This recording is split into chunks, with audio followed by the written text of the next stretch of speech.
Assalamualaikum warahmatullahi wabarakatuh. Sebelumnya, perkenalkan nama saya M. Hasan Aliman dengan NIM F1C224046. Pada video kali ini, saya akan membahas mengenai Hablum Minan Nas. Apa itu Hablum Minan Nas? Hablum Minan Nas adalah istilah dalam Islam yang berarti hubungan antara manusia dengan sesama manusia. Sedangkan secara umum, Hablum Minan Nas berarti hubungan antar manusia, tetapi dalam konteks yang lebih luas. Nilai-nilainya juga bisa diterapkan dalam hubungan manusia dengan makhluk hidup lainnya, seperti hewan dan tumbuhan. Karena Islam mengajarkan kasih sayang dan tanggung jawab terhadap seluruh ciptaan Allah. Baik, tanpa berlama-lama, langsung saja saya akan menjelaskan mengenai Hablum Minan Nas yang berhubungan dengan hewan dan tumbuhan.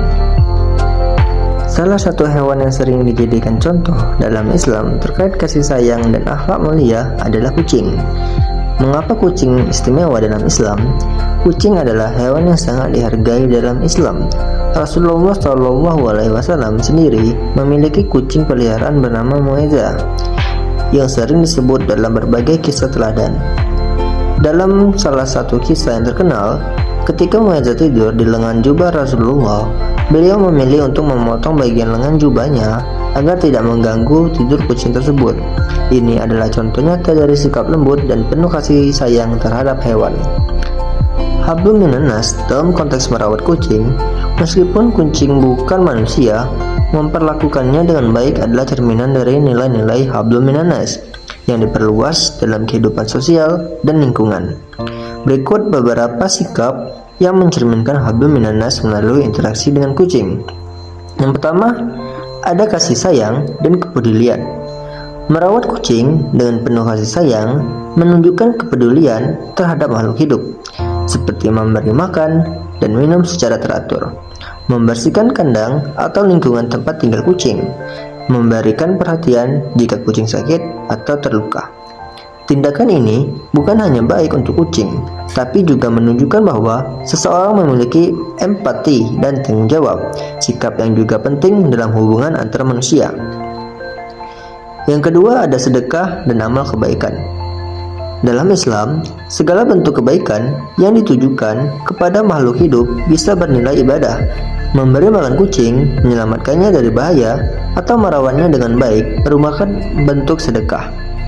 Rasulullah SAW bersabda, pada setiap yang bernyawa ada pahala sedekah, yang artinya merawat kucing bisa menjadi ladang pahala bagi seorang muslim, seperti halnya menolong sesama manusia.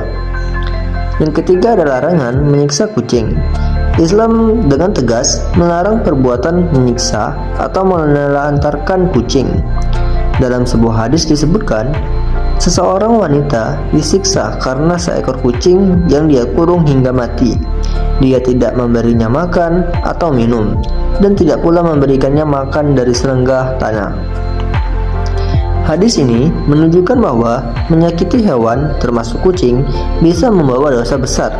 Sikap seperti ini mencerminkan kegagalan dalam menerapkan prinsip Hablum Minan Nas secara luas. Nilai pendidikan dan akhlak dari merawat kucing. Interaksi dengan kucing juga dapat membentuk karakter seseorang, terutama dalam hal yang pertama ada empati, dengan belajar memahami dan merasakan kebutuhan makhluk lain. Yang kedua, ada tanggung jawab, memastikan hewan peliharaan terurus dengan baik setiap hari. Yang ketiga, ada kesabaran dengan menghadapi tingkah laku hewan yang kadang merepotkan. Jika seseorang bisa bersikap baik terhadap kucing, maka besar kemungkinan ia juga akan bersikap baik kepada sesama manusia. Dengan kesimpulan, Hablum Minan Nas pada dasarnya adalah konsep penting dalam Islam yang menekankan pentingnya hubungan sosial yang harmonis, penuh kasih sayang, dan tanggung jawab. Meskipun utamanya ditujukan antar manusia, nilai-nilainya bisa diterapkan juga dalam hubungan manusia dengan makhluk hidup lainnya, termasuk kucing.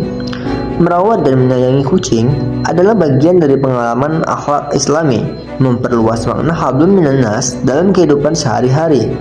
Hal ini mencerminkan bahwa seorang muslim yang baik tidak hanya memperhatikan hubungannya dengan Allah dan manusia, tapi juga dengan seluruh ciptaannya. Selanjutnya, saya akan membahas hablum minannas dengan tumbuhan dan bunga. Mengapa tumbuhan dan bunga penting dalam Islam?